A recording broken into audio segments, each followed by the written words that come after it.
What are all the version differences in Pokemon Sword and Pokemon Shield, as well as their DLCs, the Isle of Armor, and the Crown Tundra? Let's get started. Kicking things off, the most obvious thing is obviously going to be Zacian and Zamazenta, the two legendary cover art Pokemon from Pokemon Sword and Shield. These two are separate and only exclusive, well, to their respective games. For example, if you want Zacian, you gotta play Pokemon, in this case, Sword. If you want Zamazenta, you're gonna have to play specifically Pokemon Shield version. They're exclusive to either one, and both of them also have exclusive special items in those games, and these special items are like the Broken Sword and the Broken Shield, which are exclusive to either game and will not be found in the other games. So yes, those two are separate for each game. Next, we have something a little bit different. So we're talking about Pokemon with higher appearance rates. Now, we're not talking about exclusives here, because the Pokemon I'm about to mention are actually available in both games. However, they do appear more in one game than the other. So what are we talking about? Well, specifically, we're talking about Vulpix and Growlithe. See,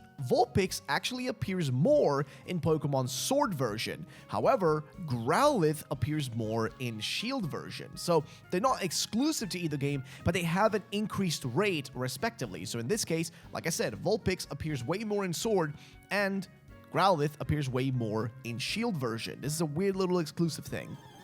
We also have Gigantamax exclusives, which is kind of weird. So Gigantamax Pokemon can be obtained in both games, right? But they have a higher appearance rate as well, depending on the version, same like the Vulpix and the Growlithe. Now, how does this work? Well, basically, we have the following Pokemon that just, like I said, have a higher rate for one or the other games. On the side of Pokemon Sword, we have a Gigantamax version of Gigantamax Dreadnought and Gigantamax Sandaconda. These two have much higher chance of actually appearing in Pokemon Sword version. Much higher, much more likely to show up there. However, if we go over to the other side for Pokemon Shield, well, there we have Gigantamax Corviknight and Gigantamax Centiskorch. Those two have a higher chance of showing up in Pokemon Shield version. Now, so far we've talked about Pokemon, but what about some of the characters and things we can see in these games? Well, this is actually one of the craziest things. Like, most Pokemon games tend to keep gym leaders and NPCs just about the same. There's very few Pokemon games where there's a genuinely big difference in the characters you battle and stuff. One example would be Ruby, Sapphire, and Emerald, where they actually change who is the actual champion, that being Wallace and Steven. However, in Pokemon Sword and Shield, they do make a change, and that's with the 4th and the 6th gym. See, depending on the version you're playing, you'll get different gym leaders. So, if we're talking about Pokemon Sword version, the 4th gym in Pokemon Sword will have Bea, or B, whatever you want to call her.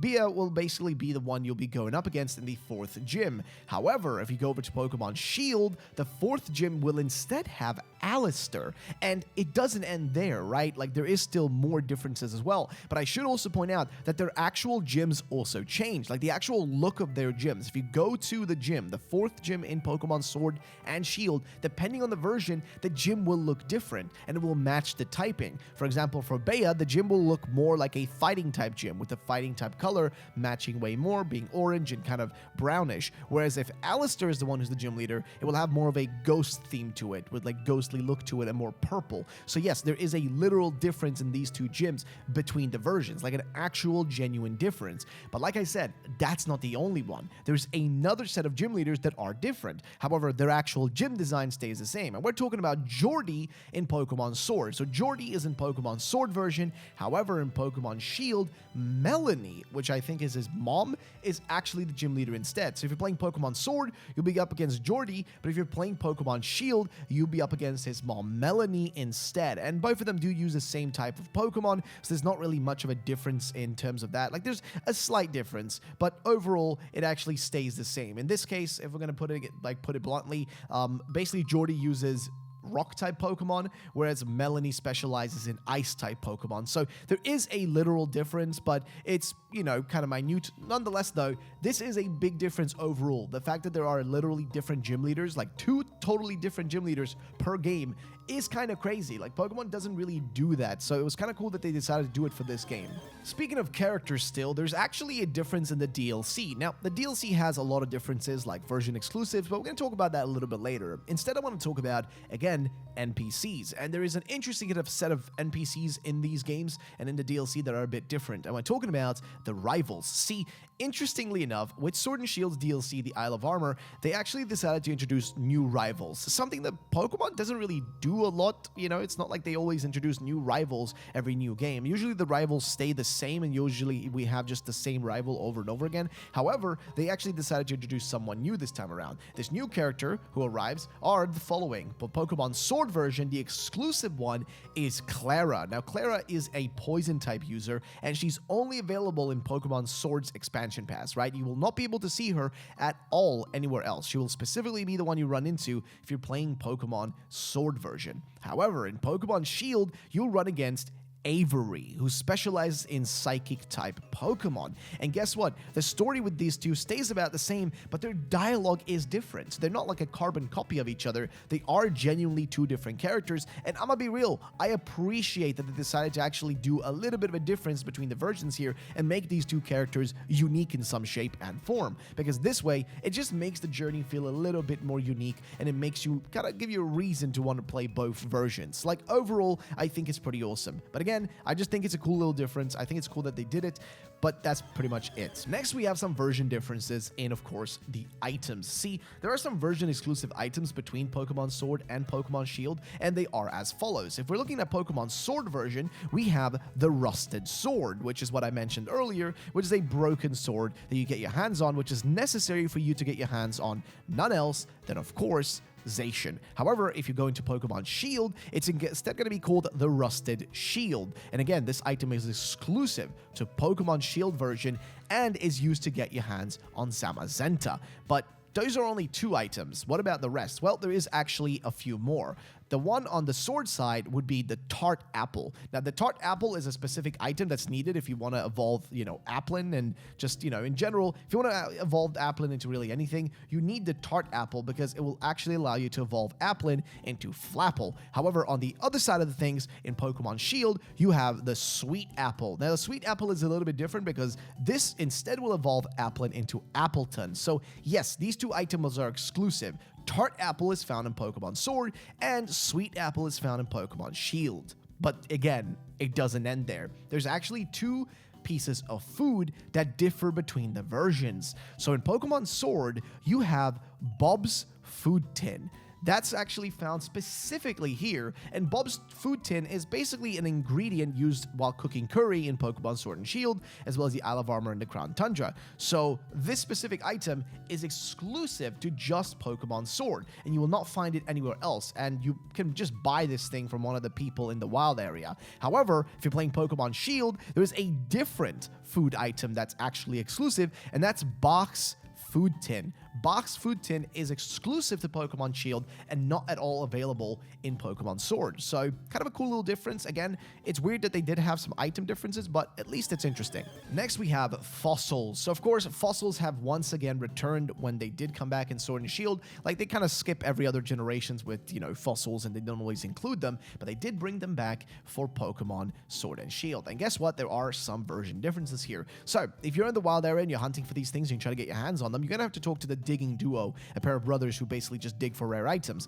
And if you're playing Pokemon Sword version, you will find 2 specific fossils: the fossilized Dino fossil and the fossilized Bird fossil. Now, these 2 fossils, like I said, the Dino and the Bird fossils, are specifically found in Pokemon Sword version. However, if you're playing Pokemon Shield, you're more likely to run into and get your hands on the fossilized Drake fossil, as well as the fossilized Fish fossil. Now, these 2 are more likely to show up in Shield. Now, technically, okay, you can get all of these. You get all 4 of these fossils in either game, right? Both Sword and Shield can actually get their hands on these, but it's generally a much higher chance, okay? It's a much higher chance of you getting the ones I mentioned in the game that they're specifically tied to. So the Dino and Bird fossils are more likely for Sword, and the Drake and Fish fossils are way more likely in Shield. Again, you technically can get them all in one single game. It's just very low odds.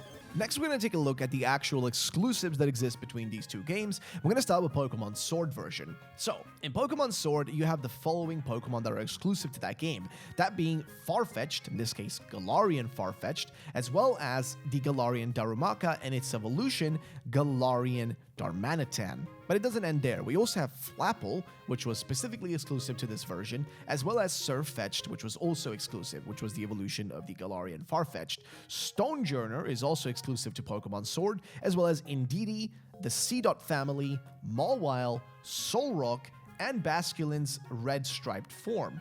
Also, Scraggy and its evolutionary line, Gothita and its evolutionary line, Rufflet and Dano's lines, as well as Swirlix and Passimian, Turtonator, Jangmo's evolutionary line, Pinsir, Sock, Clauncher, Omanite, and that's pretty much where you got those. But guess what? You also have Bagon, Shelgon, and Salamence as well. So that's on the sword side that we're talking about, but there is actually even more. Jumping over to the exclusives in Pokemon Shield, we've got the following: Galarian Ponyta and Galarian Rapidash, which is perfect when they made their appearance. So next up, you have Galarian Corsola, which shows up specifically in Shield.